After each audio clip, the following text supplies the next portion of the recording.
कहते हैं उत्तर प्रदेश के मुख्यमंत्री योगी आदित्यनाथ का बुलडोजर अच्छाई के लिए चलता है। जहां भी बरसता है अत्याचारी उसके सामने झुक जाते हैं या फिर कुचल दिए जाते हैं, लेकिन इसका उल्टा हो गया।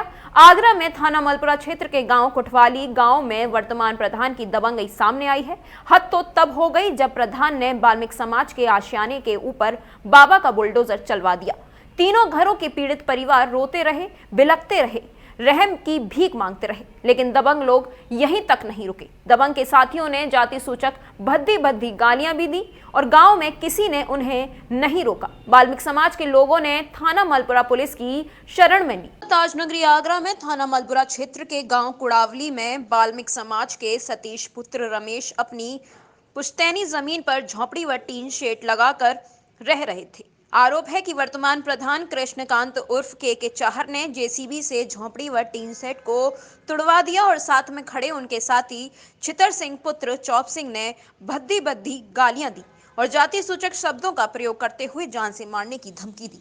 पीड़ित सतीश ने बताया कि मेरे छोटे छोटे 4 बच्चे हैं, मेरी पत्नी सुलभ शौचालय में नौकरी करती है, उसके मानदेय को भी प्रधान ले लेता है और प्रधान हमारे परिवार का मानसिक शोषण कर रहा है और हमें गांव से भगाना चाहता है। पीड़ित सतीश ने बताया कि ऐसी कड़ाके की सर्दी में छोटे छोटे बच्चों को लेकर कहां जाऊं। पीड़ित ने शासन प्रशासन से मदद की गुहार लगाई है, तो वहीं समाज सेवी पूर्व जिला अध्यक्ष रविंद्र वाल्मीकि ने साफ साफ शब्दों में बताया है कि वाल्मीकि समाज के लोगों पर अत्याचार सहन नहीं किया जाएगा। अगर दोषियों पर जल्द कार्रवाई नहीं हुई तो वाल्मीकि समाज उग्र आंदोलन के लिए बाध्य होगा, जिसकी जिम्मेदारी प्रशासन की होगी। मेरा नाम सतीश वाल्मीकि है साहब। वाल्मीकि जी कहाँ के निवासी हैं आप? हम गांव कोटावली के साहब। ये मामला ये है साहब, हमारी पुश्तैनी जमीन है साहब, हमारी 4-5 पीढ़ी बल चुकी है उस जमीन पे और अचानक ही हमारे घर पे मतलब घर की तोड़ फोड़ कर दी है। प्रधान ने बुलडोजर चला दिया साहब। बुलडोजर चला दिया? क्यों चला दिया? क्यों? जानकारी पहले आपको सूचित नहीं किया था? कुछ नहीं साहब, कोई मैटर नहीं था। हमारा थोड़ा सा विवाद हुआ था हमारा काम के धंधे के पीछे। हाँ। तो उन्होंने उसका हमारे पे बदला लिया साहब। कैसे कैसे क्या हो गया था? अरे साहब उन्होंने कहा था कि हमारा ये काम नहीं करते हो तुम, वो काम नहीं करते हो, हमने साहब मना कर दिया और उन्होंने उसका हमारे से बदला ले लिया साहब कि हमारा घर तोड़ के और हमें बेघर कर दिया साहब। जब बुलडोजर चलाने के लिए वो आए, जेसीबी आई थी, तो क्या अधिकारी आए थे? कोई अधिकारी नहीं था, खाली साहब वो ही थे। खाली प्रधान लोग थे? खाली प्रधान था के और उनके साथी वगैरह? उनके साथी थे वीरेंद्र सनफ खूबीराम। तो आपने परमिशन नहीं मांगी कि परमिशन दिखाइए हमें? कोई कुछ नहीं दिखाया साहब, उन्होंने तो अच्छा, जबरदस्ती चलवाया। अच्छा, उस जगह पे जो जगह तोड़ी गई है उस जगह पे आप कब से रह रहे हैं? उस जगह पे तो हम सब सदियों से रह रहे हैं। हमारे बाप दादा है, हमारे बाबा दादा सब वहीं पे खत्म हुए, हमारे माँ बाप भी।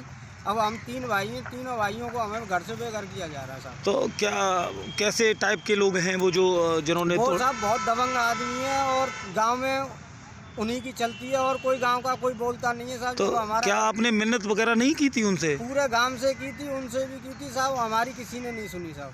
तो क्या तहरीर दे दिए थाने में? थाने में हम तहरीर दे के आए साहब और अपने बच्चों को लेके अभी घूम रहे हैं हम। रविंद्र पारस वाल्मीकि, पूर्व जिला अध्यक्ष बहुजन समाज पार्टी आगरा, वर्तमान में जिले का महामंत्री हूँ। जी क्या घटनाक्रम हुआ है? ये 10 तारीख का वाक़या है। ये थाना मलपुरा के अंतर्गत गांव कोठावली आता है। वहाँ हमारा वाल्मीकि समाज का एक परिवार है, जैसा हमारी संज्ञान में आया है। तो परिवार लगभग 3-4 पीढ़ियों से, पुश्तैनी जगह है उनकी, वहाँ पे 3-4 पीढ़ियों से रहता चला आ रहा है और उनके घर मकान जो प्रशासन द्वारा उजाड़ दिए गए हैं, जेसीबी द्वारा सब तोड़फोड़ कर दी गई है। ऐसे शीतकालीन समय में, सर्दी के समय में, और बच्चे घर से पलायन करे हुए हैं, इधर उधर घूम रहे हैं, तो ये बहुत निंदनीय है। प्रशासन की ओर से जो बात निकल के आ रही है कि वहाँ स्वास्थ्य केंद्र बनाया जाएगा, तो स्वास्थ्य केंद्र बनाया जाएगा तो इसके लिए ग्राम समाज की बहुत सारी जगह हैं, सरकार की बहुत जगह हैं। अब किसी गरीब मजलूम का, किसी दलित का घर उजाड़ कर वहाँ स्वास्थ्य केंद्र बनाना, ये कोई न्याय की व्यवस्था नहीं है। और यदि प्रशासन इसको गंभीरता से नहीं लेता है और हमारे समाज के साथ ये अन्याय होता है तो हम लोग खामोश नहीं बैठेंगे। इस पर हम लोग समाज को साथ में लेकर और अपनी पार्टी के द्वारा तो हम आंदोलन करेंगे और साथ में वाल्मीकि समाज को लेके भी एक उग्र आंदोलन हम करेंगे, क्योंकि ऐसी घटनाएं बार बार ये हो रही हैं। ये वाल्मीकि समाज को ही क्यों टारगेट बनाया जा रहा है? जहाँ भी इनकी जगह है, पुश्तैनी जगह है, उनको तोड़ा उजड़ा जा रहा है। बिल्कुल भी नहीं ध्यान दिया जा रहा है कि जो ऐसा समाज है, जो कामकार समाज है, जो सेवाकार समाज है, जो सदियों से दूसरों की सेवाएं करता चला आ रहा है, उसको उजाड़ने का काम करते हैं। ऐसे तो तमाम सारे उदाहरण हैं, दूसरे लोग भी रह रहे हैं इसी प्रकार से, तो उनके भी उजाड़े जाएँ। इसी समाज को क्यों टारगेट किया जा रहा है? तो मेरा मीडिया के माध्यम से प्रशासन से कहना है कि इसको गंभीरता से लें, और अन्यथा वाल्मीकि समाज के साथ साथ बहुजन समाज पार्टी भी इसमें एक उग्र आंदोलन करने को बाध्य रहेगी। रविंद्र जी, अगर आपकी मांग प्रशासन नहीं मानता है तो फिर आप क्या करेंगे? जो G20 की टीम आ रही है, जो सर्वे सर्वेक्षण करने आ रही है, फिर मैं इन सारे जो इस तरीके से पीड़ित हैं, जो कामगार समाज के लोग हैं, और भी लोग हैं कामगार समाज के, और भी सेवाकार समाज के लोग हैं, उनको साथ में लेकर, बच्चे हैं जिनके तन पर सही तरीके से वस्त्र भी नहीं है, इनको खानों को सही तरीके से खाना भी उपलब्ध नहीं होता है, ऐसे भूखे नंगे बच्चों को ले आकर मैं वहाँ प्रस्तुत कर दूंगा कि ये तस्वीर है यहाँ की।